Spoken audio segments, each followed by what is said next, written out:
Terima kasih Tuhan Yesus yang baik. Inilah pujian dan penyembahan kami serta ucapan syukur kami. Segalanya hanya bagi Engkau Tuhan. Di dalam nama Tuhan Yesus. Haleluya. Amin. Puji nama Tuhan. Ya, malam hari ini sudah hadir di tengah-tengah kita yang akan bersaksi. Mari saya persilahkan ibu yang akan bersaksi. Waktu dan tempat, silahkan dibuka mute-nya. Ya, shalom. Shalom. Wah, luar biasa. Baik, silakan Bu, saksikan kebaikan Tuhan. Ya, Shalom. Makasih kesempatannya yang diberikan oleh Bugem Eli dan juga PD Victory untuk bersaksi. Eh, saya diproses oleh Tuhan melalui perselingkuhan suami. Di awal proses sama seperti respon ibu-ibu kebanyakan, pastinya marah, kecewa, sakit hati, merasa diri tidak berharga, seolah-olah dunia sudah berakhir karena harus menghadapi aib dalam rumah tangga. Larut dalam kesedihan, seperti sudah tidak punya dasar berharap. Hanya menangis dan meratapi nasib, tidak punya nafsu makan, sampai berat badan turun drastis. Tidak sengaja saat itu saya scroll IG, saya lihat informasi Zoom PD Victory. Akhirnya saya mulai setia ikuti ibadahnya. Di situ saya mendapati kekuatan baru, iman saya dibangkitkan kembali. Bugem terus-menerus mengingatkan untuk buta, bisu tuli dalam berproses. Akhirnya di saat saya buka hati dan mengizinkan Tuhan mengintervensi seluruh aspek hidup saya, akhirnya saya bisa merasakan kembali jamahan Roh Kudus yang menuntun kehidupan saya. Saya semakin menguatkan iman dan taruh di pikiran bahwa masalah saya pun diizinkan Tuhan terjadi untuk mendatangkan kebaikan. Karena ada Tuhan yang beserta saya. Jadi segala intimidasi iblis yang mencoba menguasai hati dan pikiranku, saya perkatakan tidak berkuasa. Hanya perkataan Kristus yang berkuasa. Akhirnya saya mulai kuat, semakin kuat, berjalan bersama dengan Tuhan. Saya diproses selama 5 tahun, bukan waktu yang singkat, tapi detik ini saya bisa bilang Tuhan teramat baik dalam hidupku. Rancangannya sempurna, tidak ada yang gagal sesuai firman-Nya. Saat mengalami proses atau ujian, kadang kita mengandalkan kekuatan kita dalam menjalani. Akhirnya kita bisa sewaktu-waktu menyerah karena kita lelah. Tapi saat kita andalkan Tuhan, setiap hari kita diberi ekstra kekuatan baru, karena Tuhan sedang persiapkan kita untuk jadi berkat juga bagi orang lain, untuk jadi jawaban bagi pergumulan orang lain, jadi kesaksian yang hidup. Kalau kita ceritakan kesaksian kita ke orang lain, beda dengan kita menceritakan pengalaman orang lain dibanding dengan apa yang kita alami dan kita menang bersama dengan Tuhan. Saat bergumul itu, saya belajar banyak, yaitu eh, harus punya hubungan intim dengan Tuhan. Tidak suam-suam kuku, supaya kita menjadi penuh di dalam Tuhan. Karena saat kita penuh, goncangan apapun tidak akan membuat kita goyah.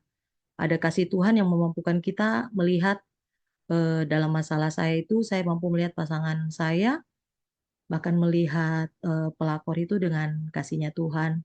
Saya bisa mengampuni eh, sampai saya tidak punya beban lagi di hati. Dan saya percaya saat saya mengampuni, eh, banyak hal yang Tuhan kerjakan atas kehidupan saya. Kemudian harus memiliki respon hati yang benar, karena itu akan membuat kita kuat. Kita jadi tahu posisi kita sebagai penolong dan tiang doa, sehingga kita tidak bisa dipermainkan oleh iblis. Pastinya setiap masalah yang terjadi saat kita serahkan ke Tuhan, tanpa kata tapi, Tuhan akan ubahkan menjadi berkat. Tuhan bisa pakai masalah kita memenangkan orang lain saat kita berproses dengan benar.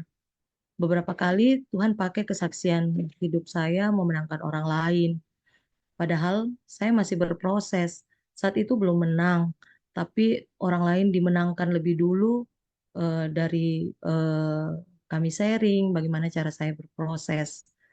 Eh, jadi Tuhan itu pakai kita, tidak harus tunggu kita menang. Jadi kita jangan ragu untuk bersaksi karena kita merasa bahwa saya belum menang, saya belum bisa bersaksi. Tidak, karena dalam proses itu pun pastinya kita akan mengalami hal-hal yang luar biasa secara supranatural saat kita mengandalkan Tuhan, saat kita berharap sama Tuhan. Jadi sedikit apapun kesaksian, sedikit apapun kemenangan yang Tuhan yang baru kita jalanin, jangan pernah takut untuk bersaksi.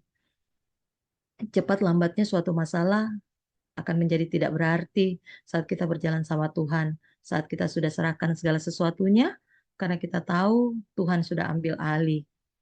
Saat berproses, saya belajar untuk memperkatakan perkataan profetik seolah-olah itu sudah terjadi. Hal kecil yang saya bilang waktu saya berproses itu, saya bilang, Tuhan terima kasih ya untuk pelukan hangat suamiku. Padahal tidak pernah dipeluk. Tapi saya terus perkatakan itu, Tuhan terima kasih ya. Luar biasa suamiku perkataannya lemah lembut begitu.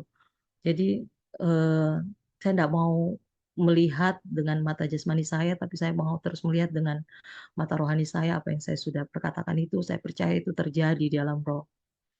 Paling penting saat sedang alami seperti, mungkin ada yang di sini sedang alami seperti yang saya alami, jangan pernah ada perkataan sia-sia yang keluar dari mulut kita. Jangan biarkan perkataan kita akhirnya bisa mengendalikan sikap kita. Berkati terus suami menjadi imam yang diurapi Tuhan, berkati pernikahan kita, perintahkan anggur baru terus tercurah, cinta mula-mula lebih dari sebelumnya, berkati hatinya suami. Eh, karena percaya saja, masalah itu tidak ada yang kebetulan. Kalau Tuhan izinkan terjadi, artinya Tuhan yang akan sertai. Masalah seringkali jadi batu sandungan, jadi batu loncatan dan jawaban atas doa kita melalui sudut pandang yang benar. Melalui pergumulan itu, Tuhan membentuk karakter saya, Dia menguji iman saya, dan memberikan hikmat untuk saya bersikap, berkata-kata. Eh, Ujian itu juga dapat mempersiapkan kita untuk menerima berkat atau jawaban yang jauh lebih besar dari yang kita harapkan. Saya selalu perkatakan ayat masa itu bahwa Tuhan lebih apa yang saya doakan itu saya akan terima lebih dari yang saya doakan, bahkan tidak pernah timbul di hati, tidak pernah saya dengar oleh telinga. Eh, Seperti itu saya terus perkatakan. Eh, saya selalu perkatakan juga bahwa eh, yang itu Tuhan yang akan tolong saya, Tuhan tidak akan permalukan saya. Sebab itu saya akan menumbuhkan hatiku, kan ada ayat di firman itu seperti itu, katakan, eh, karena aku tahu kita tidak akan mendapat malu. Nanti pada saat kita menang kita eh, akan mengerti ayat itu, tapi saya sebelum menang itu juga saya selalu perkatakan Roma 8 ayat 28 itu untuk terus kuatkan saya bilang, saya baca ayat itu bahwa kita tahu sekarang, jadi saya kembalikan, saya bilang, saya tahu sekarang bahwa Allah turut bekerja dalam segala sesuatu untuk mendatangkan kebaikan bagi saya yang mengasihi Tuhan, yaitu bagi saya yang terpanggil sesuai dengan rencana Allah. Kemudian saya ingat terus juga di 1 Petrus 3 ayat 1, demikianlah juga kamu, hai istri-istri, tunduklah kepada suamimu, supaya jika ada di antara mereka yang tidak taat pada firman, mereka juga tanpa perkataan dimenangkan oleh kelakuan istrinya. Jadi saya percaya perkataan kita kadang itu sudah, karena perasaan kita luka, ya ini perkataan kita pahit, kita selalu mau ngomong, padahal tidak perlu kita berkata-kata seperti itu. Kita cukup diam, kita perlihatkan ketaatan kita sama Tuhan. Pastinya Roh Kudus juga yang akan terus menjamah hati suami. Ingat di ayat di Ulangan 31 ayat 8, sebab Tuhan Dia sendiri akan berjalan di depanmu, Dia sendiri akan menyertai engkau, Dia tidak akan biarkan engkau dan tidak akan meninggalkan engkau. Janganlah takut dan janganlah patah hati. Mungkin itu dulu. Tuhan berkati. Wow, tepuk tangan dulu untuk kemuliaan nama Tuhan. Nah, ini salah satu kesaksian yang luar biasa ya. Tuh banyak yang kasih eh, emoticon ya, reaction ya. Bagus kesaksiannya ini. Nah, baik.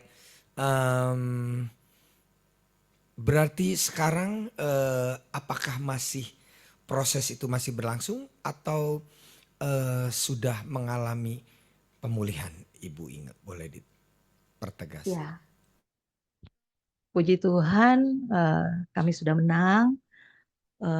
Luar biasa Tuhan berkarya. Jadi seperti orang yang sakit melahirkan, pada saat sakitnya semakin parah, ternyata itu sudah tanda-tanda mau melahirkan, sudah mau menang.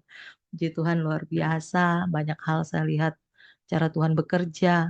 Pada saat Tuhan menganugerahkan kemenangan itu, suami saya betul-betul Tuhan ubahkan. Kami berlomba-lomba dalam pelayanan, dia tidak mau tertinggal dalam pelayanan, hatinya terpaut sama Tuhan. Itu dia betul-betul seperti jawaban Tuhan memberi jawaban doa. Saya terus pada saat pergumulan itu, saya tidak pernah berhenti memberkati dia, saya urapi dia, memberkati dia suami yang luar biasa takut Tuhan, mengasihi Tuhan, mengandalkan Tuhan dalam segala hal, suami yang provider, yang penyedia untuk kami sekeluarga. Jadi banyak hal saya menuai dari apa yang saya doakan dalam proses itu. Jadi seperti orang melahirkan saya sampai lupa sakitnya 5 tahun itu kayak bagaimana saya lupa. Jadi Tuhan luar biasa baik, Tuhan. Jadi kami betul-betul Tuhan kirimkan orang-orang yang eh, kurang lebih masalahnya sama dan akhirnya satu-satu kami lihat mereka juga dimenangkan oleh kasihnya Tuhan. Wow, tepuk tangan. Happy ending ya. Oh, belum sampai ending ini, tapi ini udah happy nih ya, perjalanannya sudah happy ya. Nah, tapi kita percaya ya, memang Tuhan selalu punya rancangan buat kita, bukan rancangan kegagalan. Walaupun tadi sakitnya aduh luar biasa. Seperti sakit mau melahirkan. Tapi akhirnya begitu Tuhan benar-benar memberikan yang terbaik ya, Ibu Inge ya. Nah, ini pertanyaan Ya, yang puji Tuhan. sering kali ditanyakan ya. Pertanyaan yang paling umum. Apa sih alasannya gitu ya, pasangan kita, baik bukan hanya yang lelaki ya, yang perempuan pun juga. Saya mengenal ada laki-laki yang ditinggalkan oleh istrinya begitu kan ya. Dan istrinya itu dengan pria lain begitu. Kira-kira apa sih alasan mereka eh melakukan hal seperti itu? Ibu pernah tahu mungkin baik pengalaman pribadi maupun juga dari orang-orang yang tadi Ibu bilang di mentoring seperti itu. Nah, apa sih alasannya kira-kira? Iya, kadangkala itu tanpa sengaja itu terjadi karena kita buka celah. Eh, kita tidak terbuka sama pasangan. Jadi eh, kejadian-kejadian yang berlarut-larut menumpuk, akhirnya kita buka celah, mungkin kita ketemu dengan teman lama kita, atau kita tidak punya batasan dengan lawan jenis, akhirnya eh, kita kita membiarkan untuk kita ngobrol cuman berdua. Jadi dari hal-hal yang begitu, akhirnya iblis pakai di situ, untuk akhirnya menghancurkan rumah tangga. Oke. Nah, menurut Ibu, menurut pendapat Ibu, adakah kita andil pula kesalahan kita membuat pasangan kita juga bisa melakukan hal seperti itu kira-kira? Ya, ini yang saya suka pertanyaannya. Jadi eh, itu yang harus kita sadari supaya kita juga pulih. Jadi setiap yang terjadi saat kita penuh di dalam Tuhan, akhirnya kita eh, saat kita minta terus kasih Tuhan, akhirnya kita tahu gitu. Kita bisa menyadari bahwa segala sesuatu yang terjadi itu bukan hanya karena satu orang, tapi kecil besarnya kita selalu punya andil di dalam situ, makanya itu bisa terjadi. Eh, dari situ saya melihat saat kita mampu melihat pasangan kita juga dengan kasihnya Tuhan dan kita menyadari bahwa kita juga punya andil, eh, banyak hal dalam proses itu Tuhan kerjakan. Iya, oke. Tepuk tangan dulu untuk kemuliaan nama Tuhan. Ya, jadi kalau kita sadari memang hal bodoh atau kesalahan yang terjadi itu bukan hanya satu orang tapi ada dua orang bodoh begitu ya. Jadi yang tadi ibu juga sempat sampaikan mungkin karena kurang terbuka, komunikasinya yang buruk apa segala macam. Nah jadi jangan buru-buru dulu menyalahkan pasangan kita begitu ya. Dan percayakah ibu bahwa Tuhan pakai ya, Tuhan pakai suami ibu untuk membentuk ibu. Ibu percaya nggak seperti itu? Iya, akhirnya setelah berproses itu saya percaya bahwa Tuhan pakai suami saya. Di situ saya bersyukur. Saya pernah dengar juga dari Bugem waktu itu bilang, jadi di situ saya pada saat saya sadari bahwa Tuhan pakai, akhirnya saya bilang sama Tuhan, Tuhan terima kasih ya Tuhan, Tuhan pakai suamiku untuk membentuk saya sampai hari ini, saya bilang begitu. Karena kalau tanpa Tuhan pakai dia, mungkin saya masih dengan karakter yang lama, masih dengan sikap yang lama, saya tidak sungguh-sungguh cari Tuhan. Tapi luar biasanya Tuhan pakai suami saya dan saya bersyukur Tuhan buat saya itu saya tidak mampu mengingat apa yang menjadi kesalahan suami saya.